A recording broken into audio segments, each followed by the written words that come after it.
près de 320 soldats israéliens tués. 320 sionistes tués au bas mot, puisqu'on sait très bien que là, encore une fois, comme j'ai dit, l'information est la première victime. Donc c'est les chiffres plus ou moins, on en saura un peu plus avec les médias d'opposition. Et puis vous avez aussi 94 drones abattus par l'Iran. Des drones qui sont censés être le summum de la technologie militaire sioniste. Donc c'est quelques éléments qui démontrent aussi qu'il y a un échec purement militaire de l'entité sioniste. Alors il y a également plusieurs avions de 5e génération qui ont été abattus. Des F-35, d'ailleurs, 2 ou 3 apparemment qui ont été même abattus, et même parfois même les pilotes qui ont été prisonniers. Donc je peux dire qu'effectivement c'est du jamais vu.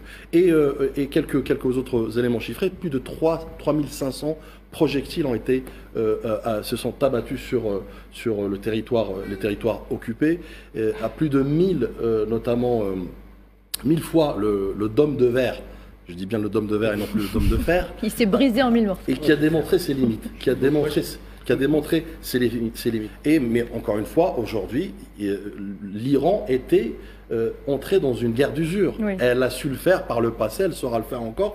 Et la plus grande surprise de l'entité sioniste, peut-être tu pourras en parler un peu plus, Gamal, c'est cette haute technologie locale de l'Iran, notamment sur les missiles hypersoniques, sur lesquels ni l'entité sioniste, ni ses alliés, notamment occidentaux, ses parrains occidentaux, je préfère le mot, s'y attendaient. Et donc c'est pourquoi... C'est l'effet de surprise.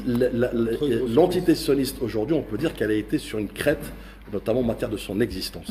Les Iraniens leur disaient, nous avons une technologie hypersonique, ils n'y croyaient pas du tout. Parce qu'eux ne l'ont pas. Les Américains, les sionistes, les Français et les Anglais n'ont pas de missiles hypersoniques. Je ne parle pas des missiles qui vont à Mach 1, mais Mach 2, 3, 4, jusqu'à 13, 16. C'est la technologie russe que les Iraniens ont su développer. Ensuite, ils n'ont pas pris les Iraniens au sérieux parce que les Iraniens savent, ils ont leur lanceur depuis Ahmadinejad. Ils ont donc des satellites d'observation pour voir ce qui se passe sur le territoire. Ils ont frappé tous les lieux stratégiques en dehors des villes, évidemment. Ils ont frappé les villes quand ils étaient touchés eux-mêmes. Ils ont frappé tous les lieux stratégiques, le siège du Mossad, le ministère de l'Intérieur, l'énergie, la communication, la recherche scientifique. Ils ont frappé tous les lieux stratégiques qui faisaient de cet État un État qui se l'organisait d'être le meilleur au monde. Une entité. Une entité, mais qui se prend pour un État légitime alors qu'il n'en est pas. Et ce qui se passe, pourquoi je pose la question de qui a gagné la guerre? Parce qu'en termes réels, quand on fait une guerre, quand on provoque une guerre, puisque c'est une guerre d'agression, qui est illégale, on le rappelle, rappelons qu'ils ont attaqué tout le monde dans la région, c'est un État prédateur. Je parle de ce nouveau Hitler qui est en place actuellement, qui avait tout sauté. Quand on fait une guerre, on affiche des objectifs et c'était clair. Faire tomber la République islamique, désarmer la République islamique, en finir avec le programme nucléaire. Tous les objectifs ne sont pas atteints. La République islamique est toujours en place. Le programme nucléaire n'a pas du tout été détruit, contrairement à ce qui était raconté. Même les Américains ont fait des frappes comme ça pour la décoration, mais ils n'y croyaient pas du tout. Et surtout, c'est intéressant parce qu'on a des Scott Reader et autres qui en parlent sur Internet. Et surtout, on a des images qui arrivent maintenant.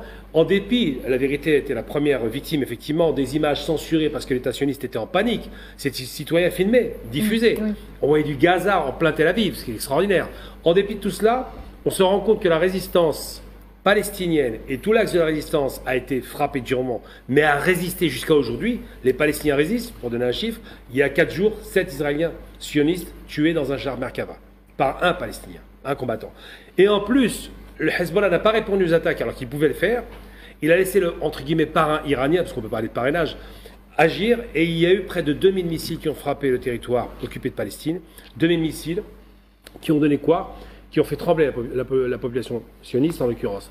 Qu'est-ce qu'on va dire réellement? Les chiffres, si on est un peu sérieux sur les quantités, le dernier missile qui a frappé un immeuble d'habitation sur la dernière frappe iranienne, qui répondait à l'agression après le cessez-le-feu des sionistes, a tué 4 personnes dans un immeuble.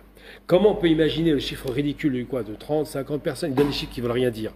En réalité, ils cachent leur défaite parce que la seule fois dans leur histoire, depuis cette affaire-là, où ils avaient été frappés, c'était en 91 par Saddam Hussein. 67 missiles Scud ont touché Tel Aviv. On parle de censure militaire, Gamal. Je suis pas d'accord sur un point. C'est une censure militaire, Gamal. C'est une censure militaire, c'est une censure idéologique. Parce que Netanyahu, il a vendu du rêve. Il a dit à sa population, je vais vous protéger, vous avez un accord. Je suis pas d'accord sur un point, Gamal. J'ai juste fini. Attends, ça part. Là, je rebondis sur ce que tu disais tout à l'heure.